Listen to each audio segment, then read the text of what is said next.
Well, thank you. Thank you, Radhika. And thank you to the International Manifesto Group for organizing this meeting and a whole series of challenging discussions. It's so interesting to follow Dr. Wilmer Leon. My question I'm going to start with is, do the two parties in the US offer any meaningful choices? In my opinion, of the two major imperialist parties, neither offer a solution to the problems of the working class in the United States, let alone the rest of humanity. The phase in peaceful negotiations raised by China, that's now really part of popular terminology, is win-win in choices and in negotiations. A win-win means a collaborative approach where all parties involved benefit from the outcome. Well, US elections are a lose-lose choice. Either way, it's a lose-lose. Both parties serve the interests of the US imperialist ruling class. Both are parties of capitalism, of imperialism, of war. Both parties prepare for war to stall the decay of US world domination. And in the last 25 years, both parties have overseen devastating wars of aggression in Africa, in Europe, in Asia, and imposed coups and sanctions worldwide. But that's also true for the last 50 years and the last 75 years and 200 plus years. But here, now, in 2024, both parties support NATO's proxy war against Russia.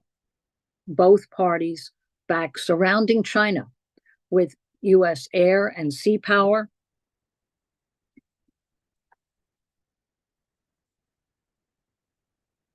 Just a minute. My notes here. And really sea power as well as economic war and tariff war against China. Both parties support imposing sanctions on a third of the world population, more than 40 countries. And that's an effort to impose starvation, artificial famines, disease, and underdevelopment. Most important in this election, and this is the decisive issue and a mass issue that resonates with millions, both parties support and arm Israel's genocide in Gaza that's now expanded to Lebanon, Syria, Yemen, and is always threatening Iran. Gaza is not an isolated event. The US empire is losing its hegemony. Its global position is irredeemably slipping off a cliff. And Gaza reveals the extent to which US imperialism and its Zionist proxies are willing to go to defend this dying empire. What working class organizations must analyze and prepare for is how to confront the post-election period. Since the two parties of imperialism have no real differences, their differences are in social composition and tactics. So it's true, the working class must prepare to fight them in different ways. But it is essential in this to recognize that the Democratic Party is a graveyard of progressive movements. It exists to suck in and grind up every progressive movement that could possibly challenge the status quo. And by refusing to step into the meat grinder, that's a political contribution. Trying to pull others away from this two-party fraud is an essential role in our organizing. Now, the Democratic Party clearly has no political agenda except defeat Trump. If Harris wins, just what have we won? It's a lose-lose. By refusing to address or fight for any working class issue, the Democrats are responsible for opening the road to fascist forces. A majority of the US population today is one paycheck away from ruin. This is also true in Europe, where social democrats abandon even the pretense of defending the working class from the assault on wages and essential social services. So millions begin to look elsewhere. This is based on a very real slide in the US empire. It's at a dead end with nothing to offer except war and threats of more war and repression. Screaming Trump equal fascism, while at the same time arresting thousands in rallies and encampments for Gaza and canceling thousands of student organizations that even mention Palestine, and shutting down hundreds of thousands of social media sites, and escalating police forces nationally, all while presiding over the largest prison population in the world. Such hypocrisy is not lost on millions, especially of young activists. Screaming Trump means the end of our democracy means you believe that what we now have is a democracy, not a plutocracy, the rule by billionaires who stop at nothing to defend their right to rule. Now, we all acknowledge Trump, Vance epitomize white supremacy, the demeaning of immigrants of color, of women, of LGBTQ plus people, especially transgender people, along with unions and working people. But fascism is not a personality disorder. The ruling class has no reason to impose a fascist dictatorship if left liberals and their confederates embrace the security state rather than oppose it.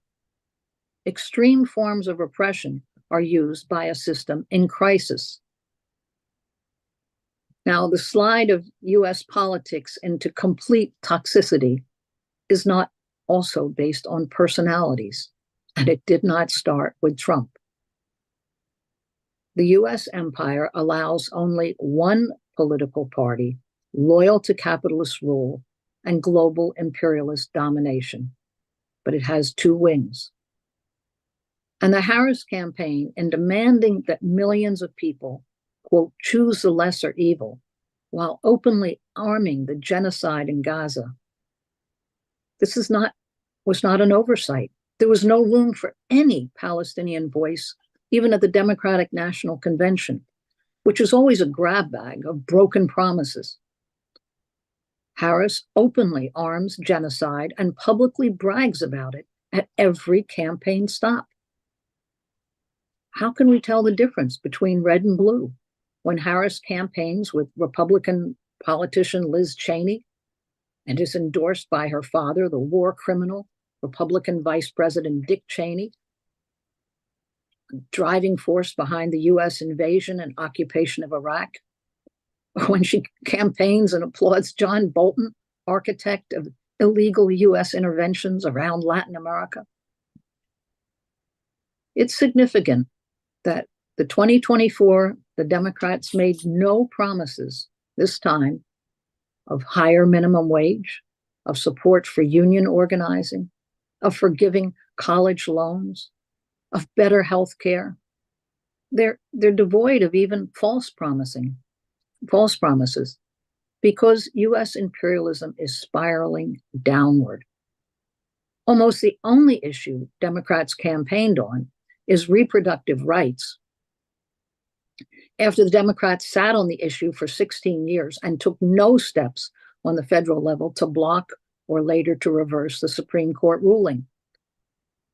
Think back, Obama in 2008 made passage of the Freedom of Choice Act the centerpiece of his campaign, and then did nothing while he held the White House and the majority of both houses of Congress.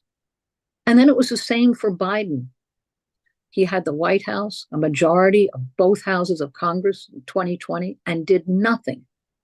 But both Democratic Party presidents, when they had a majority mandate, could have enshrined abortion rights into law and out of the purview of the Supreme Court. Instead, both cynically sat on their promises because this was a sure card to play in an election ploy. That is beyond cynicism. Both campaigns reach out to the right and really drag the whole political movement to the right. They spent over $16 billion in this frantic media hype. Now, any third party can't raise 1/100th of 1% of 16 billion. The Republican and Democratic parties are part of the same corporate duopoly, both of which support the US empire. And that is their role in the empire.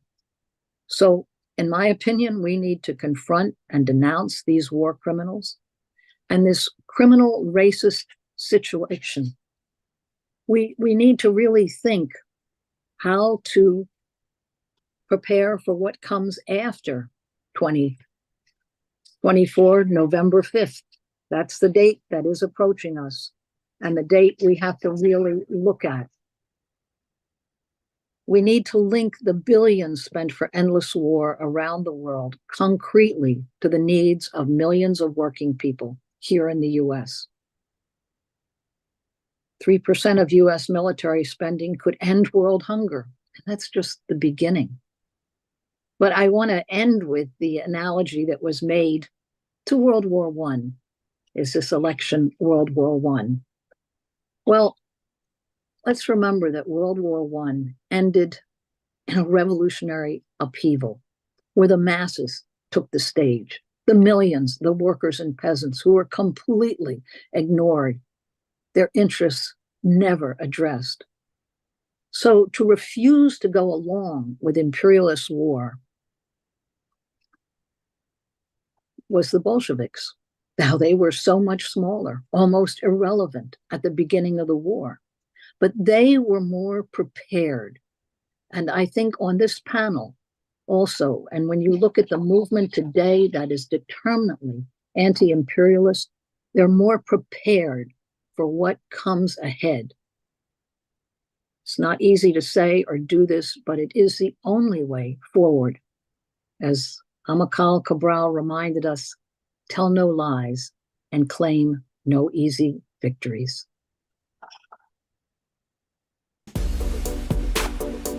I'm Michael Hudson. I'm appearing here for the International Manifesto Group. If you like this video and ones like it, please subscribe. For more information, go to the address on the screen.